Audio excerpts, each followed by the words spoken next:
ओम श्री गणेशाय नमः। उस परब्रह्म परमात्मा को साष्टांग दंडवत प्रणाम करते हुए, समस्त विश्व के निवासियों को साष्टांग दंडवत प्रणाम करते हुए मैं ये बताना चाह रहा हूँ कि देहाभिमान से मुक्त होकर के मैं एक शरीर मात्र नहीं हूँ, मैं एक दिव्य आत्मा भी हूँ। इस रूप को, स्वरूप को जान करके, अपने स्वरूप को समझ करके कि मैं एक दिव्य आत्मा भी हूँ, इससे तुम देह बंधन से छूट जाओगे। 84 लाख योनियों के शरीरों के बंधन से मुक्त हो जाओगे। पर एक शर्त यह है कि जब तक कैदी जेल से छूटना नहीं चाहेगा, तब तक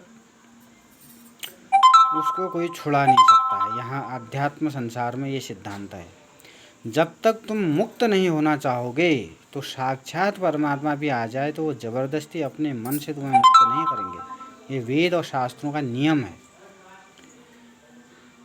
जब तुम्हारी इच्छा निष्काम हो जाएगी, निष्कामी को सकामी भगवान नहीं बना सकते हैं, और सकामी को निष्कामी भी भगवान नहीं बना सकते हैं। इसलिए अपने बुद्धि और विवेक का प्रयोग करके तुम्हें अपनी मंजिल चुननी होगी कि मुझे मुक्त होना चाहिए कि नहीं होना चाहिए संसार से। यदि तुम्हें संसार में दुख लगता है, परेशानी लगती है, मुक्त होने की इच्छा है, तो ईश्वर तुम्हें मुक्त करेगा। अन्यथा साक्षात ईश्वर दर्शन भी दे दे तुमको, यदि तुम मुक्ति नहीं चाहोगे तो परमात्मा तुम्हें मुक्त नहीं करेगा संसार से। बार बार संसार में आते रहोगे।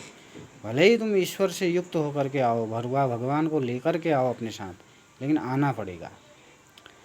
यदि तुम्हारी इच्छा संसार में आने की नहीं है, तभी जाकर के तुम संसार से छूट सकते हो। अन्यथा यदि तुम्हारी इच्छा है कि मैं इस संसार में ही रचे बसे रहूं, आते रहूं, तो आते रहो।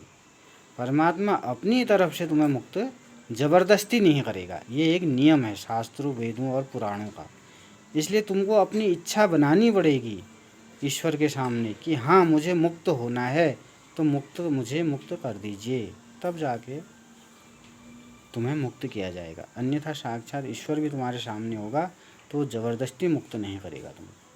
इसलिए मुक्त होने की इच्छा किस बारे में ये वाला नियम काम करता है। अब आपकी इच्छा है कि आप मुक्त होना चाहते हैं संसार से या नहीं मुक्त होना चाहते हैं, ये ईश्वर के सामने आपको पर्सनल इच्छा व्यक्त करनी पड़ेगी। जो तुम सोचोगे कि ईश्वर हमें ज़बरदस्ती मुक्त कर देगा, तो ईश्वर ज़बरदस्ती मुक्त संसार से नहीं करता है। धन्यवाद।